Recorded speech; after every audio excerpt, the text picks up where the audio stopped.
오늘은 드디어 무더운 여름이 지나고 이제 결실의 계절인 가을의 문을 여는 9월 첫 번째 주일입니다. 오늘이 총회가 지정한 우리 총회를 위해서 기도하고 헌금하는 총회 주일이기도 하고, 또 그동안 코로나 때문에 잠시 쉬었던 우리 새생명잔치 새롭게 시작하는 오늘 제 10차 새생명잔치 선포주일 예배로 그렇게 드리는데요. 그래서 우리 9월 한 달 동안은 무엇보다도 기도하고 전도하는 일에 총력을 다하고자 합니다. 이번 새생명잔치는 예년하고 달리 구역 모임 중심으로 진행을 하려고 합니다. 구역 모임 중심으로 진행을 하는, 그러니까 전도 대상자를 교회로 데려오기 전에 구역 모임에 데려와서 구역에서 식사도 대접하고 또 즐거운 교제의 시간도 갖고 또 간증도 들려주고 말씀도 들려주고, 그래서 예수님 만날 수 있도록 그렇게 하려고 하는데, 이 구역 모임에서 하는 전도를 일명 마태 파티다 이렇게 이야기합니다. 왜 구역 모임 전도를 마태 파티라고 하느냐? 오늘 본문을 보면 예수님의 제자가 된 마태가 자기의 친구들을 자기 집으로 불러다가 음식을 대접하고 하면서 자기 친구들이 자기 집에서 예수님을 만날 수 있도록 하는 파티를 열었기 때문에 그렇습니다. 자, 오늘 말씀 한번 다시 볼까요? 10절 11절 같이 보겠습니다. 시작. 예수께서 마태의 집에서 앉아 음식을 잡수실 때에 세리요제인들이 와서 예수와 그의 제자들과 함께 앉았더니 바리새인들이 보고 그의 제자들에게 이르되 어찌하여 너희 선생은 세리와 죄인들과 함께 잡수시느냐. 아멘. 자, 예수님의 제자가 된 마태가 내가 드디어 메시아를 만나고 이렇게 구원받아 하나님의 자녀가 됐는데 내가 그냥 있을 수 없다. 마태가 세리 아니에요? 많은 세리의 친구들을, 또 세상에서 죄인이라고 하는 사람들을 자기 집에다가 초대하고 예수님도 모셔놓고 식사를 대접하면서 자기 아는 사람들이 자기 집에서 예수님을 만나도록 파티를 베풀었다는 거예요. 그러니까 우리 구역에서도 이와 같이 한번 해보자. 그래서 구역 모임 전도를 뭐라 그런다고요? 마태 파티다. 개념이 간단해요. 우리 구역장님들, 구역원들이 잘 이해하시면 좋겠어요. 사랑하는 여러분, 간절히 바라기는 여러분의 집이 마귀가 틈타는 집이 아니고 예수님이 계시는 집 될 수 있게 되기를 주님의 이름으로 축복합니다. 여러분의 집이 다른 사람들 험담하는 집이 아니고 다른 친구들이 여러분 집에 와서 예수님 만나는 그런 집이 될 수 있게 되기를 주님의 이름으로 축복합니다. 그래서 하나님이 복을 주시는 여러분의 집이 될 수 있게 되기를 주님의 이름으로 축복합니다. 그래서 9월 한 달 동안은 우리 가정이, 우리 구역이 이런 마태의 집과 같은 집이 되기를 우리 간절히 소망하면서 기도하고 우리 전도하자, 그런 겁니다. 여러분, 우리가 전도를 열심히 잘 하려면 왜 전도를 해야 되는지에 대해서 분명하게 알아야만 전도를 잘 할 수가 있습니다. 여러분, 전도를 왜 해야 할까요? 우문이죠. 어리석은 질문이죠. 그러나 아직도 전도를 왜 해야 되는지를 잘 알지 못하는 분이 계시다면 오늘 말씀을 한번 잘 들어보시길 바랍니다. 많은 성도들이 전도를 부담스러워합니다. 그래서 저는 엉뚱한 생각을 한번 해보기도 해요. 아니, 성도들이 그렇게 부담스러워하는 전도, 그거 좀 안 할 수 없을까? 그거 안 하고 다른 거 열심히 하면 되잖아요. 여러분, 전도 안 하고 다른 거 열심히 하면 안 될까요?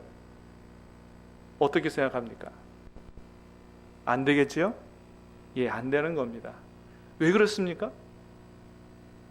왜 전도는 하지 않으면 안 되는 거지요? 천국과 지옥이 있기 때문에 그렇습니다. 여러분, 요즘 사람들한테 천국과 지옥에 대한 이야기하면 사람들이 좀 비웃어요.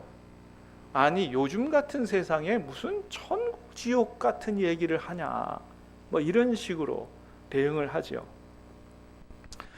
옛날에 우리나라 사람들이 좀 어렵게 살 때, 가난하게 살 때는 사람들의 마음속에 그런 마음이 있었어요. 내가 이 세상에서는 힘들게 살았더라도 내가 천국에 가서는 좀 잘 살고 싶다라고 하는 그런 마음이 있어서 천국을 되게 소망하고 기대하는 그런 마음이 있었습니다. 그런데 요즘은 다들 그냥 살기가 좋아져서 그런지 천국에 대한 기대를 별로 하지가 않습니다. 천국에 대한 기대를 별로 하지 않다 보니까 지옥에 대한 생각도 별로 하지 않는다는 거예요. 그래서 천국과 지옥에 대한 관심이 별로 없다는 거죠. 그런데 여러분, 정말로 천국이 있고 정말로 지옥이 있다면 어떻게 해야 되죠? 정말로 천국이 있다면 천국 가야 되고요. 정말로 지옥이 있다면 무슨 방법을 쓰더라도 지옥은 가지 말아야 한다라고 하는 겁니다. 여러분, 그러면 생각해 보십시다. 천국과 지옥이 정말 있을까요? 우리 많은 성도들이 천국과 지옥이 정말 있다고 믿고 그렇게 지금 하나님을 섬긴다고 생각합니다. 그러나 혹이라도 천국과 지옥이 정말 있을까 하는 좀 의심이 드는 분이 계시다면 오늘 말씀을 잘 들어보시기 바라고, 천국과 지옥을 확실히 믿는 성도들께서도 천국 지옥을 안 믿는 세상 사람들에게 내가 이 천국 지옥 이야기를 어떻게 하면서 전도할까 잘 생각하면서 말씀을 들어보시기를 바랍니다. 여러분, 성경에는 천국과 지옥이 있다고 말씀하고 있지요. 자, 성경이 보여주는 천국의 모습을 먼저 좀 볼까요? 자, 요한계시록 21장 말씀을 한번 같이 보겠습니다. 시작. 또 내가 새 하늘과 새 땅을 보니 처음 하늘과 처음 땅이 없어졌고 바다도 다시 있지 않더라. 내가 들으니 보좌에서 큰 음성이 나서 이르되 보라, 하나님의 장막이 사람들과 함께 있음에 하나님이 그들과 함께 계시리니 그들은 하나님의 백성이 되고 하나님은 친히 그들과 함께 계셔서 모든 눈물을 그 눈에서 다시는 사망이 없고 애통하는 것이나 혹하는 것이나 아픈 것이 다시 있지 아니하리니 처음 것들이 다 지나갔음이러라. 아멘. 자, 21장에서 보여주는 천국의 모습은 첫 번째 3절에 보니까 하나님의 장막이 사람들과 함께 있으니 그랬어요. 한마디로 말하면 천국은 어떤 곳이냐? 하나님이 우리와 함께 계시는 곳이다 라고 하는 거예요. 두 번째 보니까 4절에 보니까 모든 눈물을 그 눈에서 닦아주신다. 여러분, 이 세상에 살면서 너무 힘들고 어려워서 또는 억울해서 흘린 눈물들, 또 주님을 위해서 흘린 눈물들, 주님이 그걸 다 닦아주신다는 거예요. 더 이상 눈물 흘리지 않도록 위로해 주시고 기쁨으로 살 수 있도록, 다시는 사망이 없고 더 이상 죽지 않아도 되는 그런 세계다. 곡하는 것이나 아픈 것이 다시 있지 아니하리니. 여러분, 나는 하나도 아픈 곳이 없다고 하는 분 한번 손 들어보세요. 한 분도 안 계시네. 한 군데 이상은 다 아픈 데가 있죠. 여러분, 천국 가면 더 이상 그 아픔의 고통을 느끼지 않아도 된다. 그것 때문에 고생하지 않아도 된다. 여러분, 천국에 가면 하나님께서 모든 질병을 다 치료해 주셔서 건강하게 영생하도록 복을 주시는 줄로 믿으시기를 바랍니다. 요한계시록 22장 말씀을 또 보겠습니다. 천국의 모습입니다. 시작. 또 그가 수정같이 맑은 생명수강을 내게 보이니 하나님과 및 어린 양의 보좌로부터 나와서 길 가운데로 흐르더라. 강 좌우에 생명나무가 있어 12가지 열매를 맺되 달마다 그 열매를 맺고 그 나무 잎사귀들과 만국을 치료하기 위하여 있더라. 다시 저주가 없으며 어린 양의 보좌가 그 가운데 있으리니 그의 얼굴을 볼 터이요 다시 밤이 없겠고 그들이 세세토록 왕노릇하리로다. 아멘. 천국에 가니까 수정같이 맑은 생명수강이 흐른다. 하나님의 보좌로부터 나온다. 강 좌우에는 생명나무가 있어서 열매를 맺고 또 그 나무 잎사귀들이 만국을 치료하기 위하여 있더라. 하나님이 주시는 그 생명수, 생명열매, 나뭇잎, 모든 세상을 치료하는 약재다. 그래서 아픈 것이 없고 사망이 없는 거죠. 다시 저주가 없다. 하나님의 얼굴을 본다는 거예요. 그의 얼굴을 볼 터예요. 우리가 드디어 하나님 나라에 가면, 천국에 가면 하나님의 얼굴을 보게 된다는 거예요. 다시 밤이 없겠고 그들이 세세토록 왕노릇하는 이런 영광스러운 삶을 영영 세세토록 살게 될 것이다 라고 하는 겁니다. 그러므로 여러분, 우리 모든 신함교회 성도들이 다 영생 천국에 들어갈 수 있게 되기를 주님의 이름으로 축복합니다. 반대로 지옥의 모습입니다. 계시록 20장 10절입니다. 시작. 또 그들을 미혹하는 마귀가 불과 유황 못에 던져지니 거기는 그 짐승과 거짓 선지자도 있어 세세토록 밤낮 괴로움을 받으리라. 지옥의 모습을 불과 유황 못이라 그랬어요. 그냥 간단하게 생각하면 용광로라고 생각하면 됩니다. 용광로. 거기 던져진다는 거죠. 세세토록 밤낮 괴로움을 받는다. 여러분, 영광로 들어가면 흔적도 없이 사라져요. 순식간에 사라져요. 그런데 지옥의 영광로는 그렇지 않다는 거예요. 거기 던져져도 우리가 죽지 않는다는 겁니다. 거기도 죽음이 없어요. 영영 세세토록 고통받는 세계다. 그 지옥은 우리 영혼만 들어가는 게 아니고 우리 몸도 들어간다 그랬어요. 몸과 영혼을 지옥에 멸하시는 분이 하나님이시라 그랬어요. 그 몸으로 영혼으로 끊임없이 고통당하는 것이 지옥이다. 마태복음 13장입니다. 시작. 세상 끝에도 이러하리라. 천사들이 와서 의인 중에서 악인을 갈라내어 풀무불에 던져 넣으리니 거기서 울며 이를 갈리라. 얼마나 고통스러우면 뭐예요? 이를 간다고 했습니다. 그래서 예수님께서도 부자와 나사로 이야기를 해주시면서 그런 얘기 하셨어요. 어떤 한 부자가 이 세상에서 죽어서 이제 지옥에 가게 됐는데 그 지옥불이 너무나 뜨거워서 제발 손가락으로 물 좀 찍어서 물 한 방울이라도 내 혀끝에 좀 떨어뜨려 달라고 그렇게 간청을 하면서 한 가지 부탁을 합니다. 무슨 부탁을 하냐 하면, 저 천국 간 나사로 좀 저 세상에 보내서 우리 가족들에게 제발 지옥에 가지 않도록, 정말 천국과 지옥이 있다는 사실을 죽은 사람이 정말 살아나가서 그렇게 이야기하면 정말 우리 가족들이 예수님 믿고 구원받고 이곳에 안 올 테니 좀 그렇게 하게 해달라고 그렇게 간청을 하는 걸 보게 됩니다. 여러분, 무슨 얘기예요?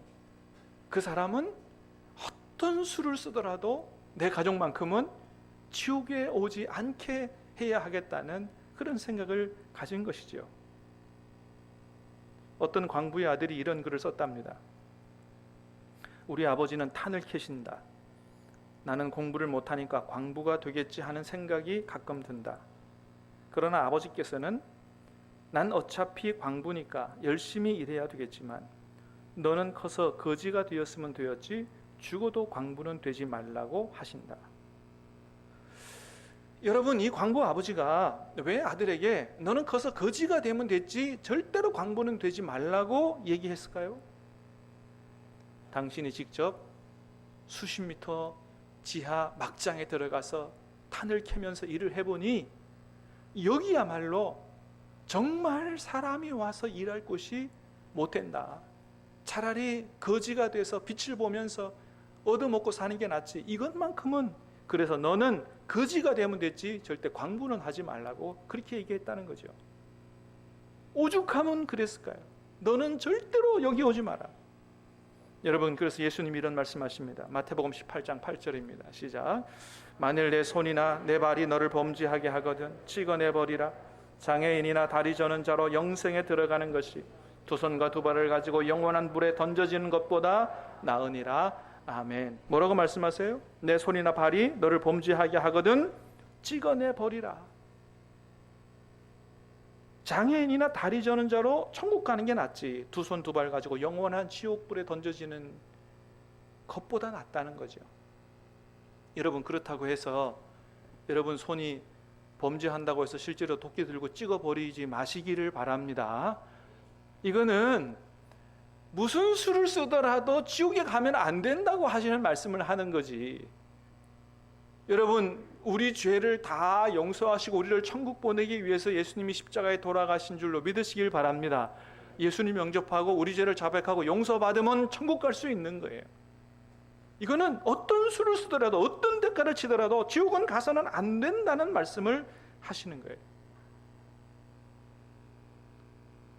여러분, 그런데도 불구하고 우리 가족이 예수님을 모른 채로 살다가 여러분 지옥에 가도록 내버려 두시겠습니까? 여러분, 이렇게 지옥 이야기를 하면 그런 얘기 하시는 분이 계세요. 목사님, 그거는 성경에 나오는 얘기지 그게 진짜인지 아닌지 어떻게 압니까? 그 성경 이야기는 제자들이 그냥 자기들이 따라다니는 예수님 미화하려고 그냥 그렇게 적어놓은 거 아닙니까? 이렇게 얘기하는 분들이 계세요. 뭐 그럴 수도 있겠죠. 그러나 여러분, 이 예수님의 말씀이 사실이라고 한다면 우리가 어떤 방법을 동원해서라도 우리 가족이 지옥에 가는 것은 막아야 됩니다. 사랑하는 여러분, 여러분의 가족이 예수님 안에서 다 구원받아 천국 갈 수 있게 되기를 주님의 이름으로 축복합니다. 예수님 하신 천국과 지옥에 대한 말씀이 이게 사실인지 아닌지를 알아보려면 이 말씀을 하신 예수님이 어떤 분인지를 제대로 알면 그 말씀하신 게 진짜인지 아닌지 그 진위를 알 수가 있습니다. 예수님이 어떤 분이냐, 정말 믿을 만한 분이냐. 여러분, 세상 사람들은 예수님을 그래도 4대 성인 중에 한 명이라고 그렇게 인정을 합니다. 그건 무슨 얘기예요? 예수님이 그만큼 훌륭하신 분이다. 세상 사람들도 인정한다는 거죠. 여러분, 성경에 나오신 예수님이 실제로 이 땅, 우리가 사는 이 지구에 실제로 살았던 분이신 것은 다 알고 계시죠? 그래서 지금도 저 이스라엘에 가면 예수님께서 태어나셨던 곳, 자라셨던 곳, 십자가 지고 걸어갔던 길, 그게 그대로 다 보존이 되어 있습니다. 여러분, 그런데 예수님의 4대 성인 중에 한 명이라고 평가하는 것은 예수님이 어떤 분인지를 제대로 알지 못하고 한 평가를 하는 거예요. 왜 그러냐? 여러분, 예수님 요한복음 14장에서 이런 말씀하셨어요. 같이 읽어보겠습니다. 시작. 예수께서 이르시되 내가 곧 길이요 진리요 생명이니 나로 말미암지 않고는 아버지께로 올 자가 없느니라. 예수님 말씀하십니다. 내가 곧 길이요 진리요 생명이니 나로 말미암지 않고는 아버지께로 올 자가 없느니라. 천국 갈 자가 없다는 거죠. 여러분, 이 이야기를 가만히 생각해 보면 이런 말씀은요, 사람이 할 수 있는 얘기가 아닙니다. 뭐라고 하셨다고요? 내가 곧 길이요 진리요 생명이다. 내가 진리라고 말씀하신다는 거예요. 여러분, 이 세상에서 역사적으로 자기가 진리라고 이야기한 사람은 예수님이 유일합니다. 불교를 만든 석가모니도 내가 진리를 깨달았다고 이야기했지, 그래서 불교는 깨닫는 종교예요. 자기가 진리라고 얘기한 적이 없어요. 유교를 만든 공자도 내가 아침에 진리를 깨달으면 저녁에 죽어도 여한이 없다고 했습니다. 그런데 오직 예수님만은 내가 진리라고 말씀하시는 거예요. 그렇기 때문에 보통 사람이 할 수 있는 얘기가 아니에요. 그래서 이 말씀을 가만히 생각해 보면 예수님의 정체에 대해서 3가지를 생각하게 합니다. 첫 번째는 미쳤든지, 두 번째는 사기꾼이든지, 세 번째는 진짜든지. 셋 중에 하나라는 거죠. 그런데 여러분, 세상 사람들도 예수님을 어떤 분으로 인정한다고요? 4대 성인 중에 한 분으로 인정한다고요. 그건 예수님을 구세주로 안 믿는 사람들이 인정하는 거예요. 그렇기 때문에 사기꾼이거나 미쳤거나는 제외되는 거죠. 그럼 예수님이 어떤 분일 가능성이 많아요? 진짜일 가능성이 많은 거죠. 진짜라고 속단하지 않더라도 진짜일 가능성이 많은 거예요. 여러분, 사실 이 땅에서 예수님이 인간의 몸을 입고 사셨기 때문에 예수님이 하나님의 아들이요 하나님이시라는 사실은 아무도 몰랐습니다. 처음에 제자들도 그걸 몰랐어요. 그래서 나다나엘 같은 경우는 나사렛에서 뭐 선한 게 날 수 있느냐 이런 얘기를 했어요. 왜냐하면 예수님이 나사렛 촌동네 출신이기 때문에 그랬습니다. 그런데 예수님이 나다나엘한테 오셔서 자기 과거에 대한 이야기를 쭉 하시자 너무 놀란 거죠. 그리고서는 이런 고백을 합니다. 요한복음 1장 49절 말씀 시작. 나다나엘이 대답하되 랍비여 당신은 하나님의 아들이시요 당신은 이스라엘의 임금이로소이다. 어떻게 자기를 한 번도 안 만나봤는데도 불구하고 자기 자신에 대해서 다 이렇게 알 수 있느냐는 거지요. 하나님의 아들이 아니면 이렇게 할 수가 없다. 여러분, 예수님을 실제로 만난 사마리아 여인도 처음에 예수님을 메시아라고 생각하지 않았어요. 그냥 유대인의 남자 중에 한 명이라고 생각했어요. 근데 예수님과 대화하는 중에 자기가 이제까지 살아왔던 모든 자기 인생을 다 예수님이 하시자 너무 놀란 거죠. 그제서야 깨달았습니다. 처음에는 선지자인가 하다가 나중에는 완전히 깨달아 알게 됐어요. 이분이 메시아구나. 그래서 자기가 물들어왔던 양동이도 내버리고 동네로 뛰쳐들어가서 내가 메시아를 만났다고 외치는 모습들을 보게 됩니다. 여러분, 그뿐만이 아니죠. 실제로 예수님을 십자가에 처형했던 로마 군인도 예수님을 하나님의 아들로 인정했습니다. 마가복음 15장 39절입니다. 시작. 예수를 향하여 섰던 백부장이 그렇게 숨지심을 보고 이르되 이 사람은 진실로 하나님의 아들이었도다 하더라. 십자가에서 돌아가시는 모습을 보니까, 돌아가시는 그 모습에서도 그냥 발악하고 이런 것이 아니고 하나님이 어찌 나를 버리시나이까, 다 이루었다. 이렇게 하시는, 이건 일반 사람이 할 수 있는 것이 아니라는 거죠. 진짜 이 사람은 하나님의 아들이었다는 것을 로마 군대 백부장이 인정했습니다. 뿐만 아니죠. 예수님을 실제로 재판했던 빌라도, 그 빌라도가 예수님을 재판하는 그 과정에 대해서 로마 황제에게 보고했던 그 공문서, 보고서, 그게 예전에도 말씀드렸던 것처럼 빌라도의 보고서라는 책으로 나와 있다 그랬습니다. 거기에 이렇게 빌라도가 썼어요. 제가 생각하기로는 만일 유대인의 주장이 사실이라면 다음과 같은 결론을 내릴 수 있을 것 같습니다. 왜냐하면 마치 진흙이 토기장이의 손에 있듯이 모든 것이 그 사람의 손에 있다는 사실이 그를 따르는 자들이나 배척자들에 의하여 알려지고 증거된 것처럼 그 모든 사실이 그 사람의 생애와 조화되기 때문입니다. 그는 물로 포도주를 만들 수 있었습니다. 그는 바다를 잠들게 하고 폭풍을 멈추게 하고 고기를 잡아 그 입에서 은전을 얻어낼 수 있었습니다. 그는 범죄함으로 어떤 법을 어김으로써 또 누구를 그릇되게 함으로써 비난을 산 적은 없었습니다. 이 모든 사실은 그를 지지하였던 사람뿐 아니라 그를 대항하였던 수많은 사람들까지도 인정하고 있습니다. 십자가 옆에서 말커스가 말한 것처럼 저는 진실로 이 사람은 하나님의 아들이었다고 말하고 싶습니다. 각하여 이것은 제가 할 수 있는 한 사실대로 기록한 것입니다. 저는 각하의 가장 충실한 신하입니다. 본디오 빌라도.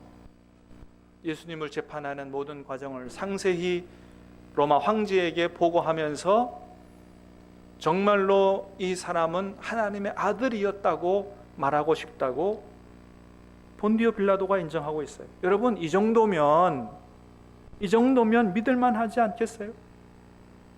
예수님을 재판했던 본디오 빌라도도 그러고 싶다고 하니, 여러분, 또 하나의 증거가 있죠. 바로 우리들과 이 세상에 존재하는 수십억의 크리스찬들이 바로 예수님이 진정한 하나님의 아들이여 메시아라는 사실을 증거하고 있습니다. 여러분, 예수님이 진짜가 아니라면 어떻게 이렇게 수십억의 사람들이 예수님을 하나님의 아들로 믿고 구세주로 믿고 그렇게 섬기고 추종할 수 있냐는 거죠. 어떤 사람은 그렇게 얘기해요. 기독교는 이 세상을 살아가기 힘들고 막 연약한 그런 사람들이 의지할 곳을 찾다가 만들어낸 종교가 바로 기독교다, 이런 얘기를 합니다. 여러분, 그러면 미국의 대통령이 그렇게 살기 힘든 사람입니까? 수많은 나라 정치인들이, 수상들이, 교수들이, 변호사들이 그렇게 세상 살아가기 힘든 사람들입니까? 그 사람들이 머리가 나빠서 얼토당토하는 예수님을 구세주로 믿고 있다는 것입니까? 말이 안 되는 거죠. 여러분, 프란시스 콜린스라고 하는 사람이 있어요. 사진을 보는 것처럼 이 사람은 세계적인 유전학자이자 의사입니다. 1993년부터 15년간 미국 국립보건원 소속 인간 유전체 연구소 소장을 맡았습니다. 그래서 이분이 한 일이 뭐냐 하면 우리 인간의 몸의 가장 기본 구성 요소인 유전자, 이 유전자의 지도를 해독해내는 이런 일을 하게 됐습니다. 이 사업에 6개 나라 2,000여 명의 과학자들이 참여했어요. 그래서 10년 만에 2003년에 우리 인간 유전자 지도 완성본을 발표했는데, 이 프랜시스 콜렌스라고 하는 분이 이 프로젝트의 게놈 프로젝트라고 그러죠. 여기에 총책임자였습니다. 본래는 철저한 무신론자였습니다. 그런데 이 인간의 몸의 이 유전자 지도를 연구하고 만들어가고 하는 과정에서, 확인해내는 과정에서 이 사람이 깨닫게 된 거예요. 야, 세상에 우리 눈에 보이지도 않는 유전자가 이렇게 완벽하게 수학적으로 논리적으로 이렇게 구성이 되어 있는 걸 보고 너무 놀랐습니다. 이거는 절대로 우연이 될 수 없다는 거죠. 이건 정말 신이 하지 않으면, 신이 만들지 않으면 이것은 있을 수 없다는 거죠. 여러분, 우리 몸이 하나님이 살아계시다고 하는 것을 증거하는 거예요. 그래서 이 사람이 하나님을 믿기로 결정합니다. 그리고 그의 신앙 고백을 담아 쓴 책이 어떤 책이냐 하면 바로 신의 언어라고 하는 책입니다. 다시 말하면 우리 인간의 유전자가 하나님이 자신의 존재와 전능한 능력을 유전자 안에다가 써놓은 것이다. 우리 유전자가 바로 하나님의 언어다라고 이 사람이 간증을 한 것입니다. 여러분, 이렇게 세계적인 과학자가 하나님을 인정할 정도면 기독교가 힘없고 연약한 사람들이 의지할 곳 찾다가 만들어낸 그런 종교가 아니라는 사실이 증명이 된 셈이 아니겠습니까?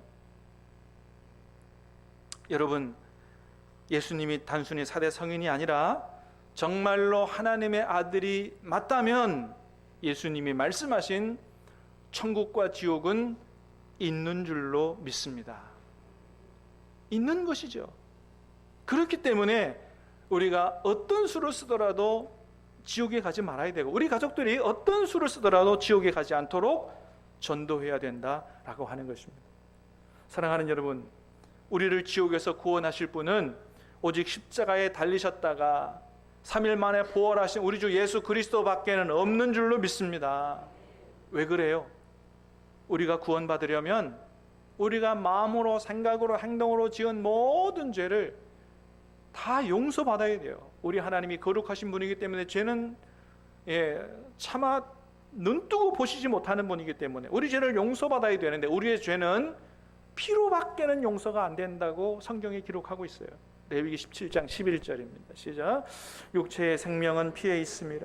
내가 이 피를 너희에게 주어 제단에 뿌려 너희 생명을 위하여 속하게 하였나니 생명이 피에 있으므로 피가 죄를 속하느니라. 그렇습니다. 그래서 예수님이 우리의 죄를 다 용서하시고 우리를 구원하시기 위해서 인간의 몸을 입으시고 이 땅에 내려오신 것이고, 피를 흘려주시기 위해 십자가에 달리신 것입니다. 십자가에서 피 흘려주시면서 우리의 모든 죄 문제를 해결해 주셨고, 우리로 영생하도록 천국에 살도록 하기 위해서 3일 만에 사망 권세 깨뜨리시고 부활하셨다라고 하는 겁니다. 그러므로 우리를 지옥에서 구원하실 분, 우리를 영생 천국에서 영원히 살게 하실 수 있는 유일한 구원자는 우리 주 예수 그리스도밖에 없는 줄로 믿습니다. 사도행전 4장 12절 말씀 같이 읽겠습니다. 시작. 다른 이로서는 구원을 받을 수 없나니 천하 사람 중에 구원을 받을 만한 다른 이름을 우리에게 주신 일이 없습니다. 다른 일이 없습니다. 어느 누구도 우리를 위해서 피를 흘려준 사람이 없습니다. 요한복음 1장 12절입니다. 시작. 영접하는 자 곧 그 이름을 믿는 자들에게는 하나님의 자녀가 되는 권세를 주셨으니, 예수님을 영접하는 자 하나님의 자녀가 되는 권세를 주신다고 그랬어요. 히브리서 9장 27절입니다. 시작. 한 번 죽는 것은 사람에게 정해진 것이 그 후에는 심판이 있으리니. 그렇습니다. 여러분, 한 번 죽는 것으로 다 끝나는 게 아니에요. 여러분, 폐지 하나도 폐지가 되면 끝나지 않아요. 재생돼요.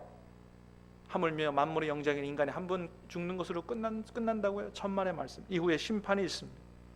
사랑하는 여러분, 이번 전도를 통해서 사랑하는 우리 가족들이, 여러분의 친구들이, 이웃들이 다 예수님을 깨닫게 되고 영접하게 되고 구원받게 되기를 주님의 이름으로 축복합니다.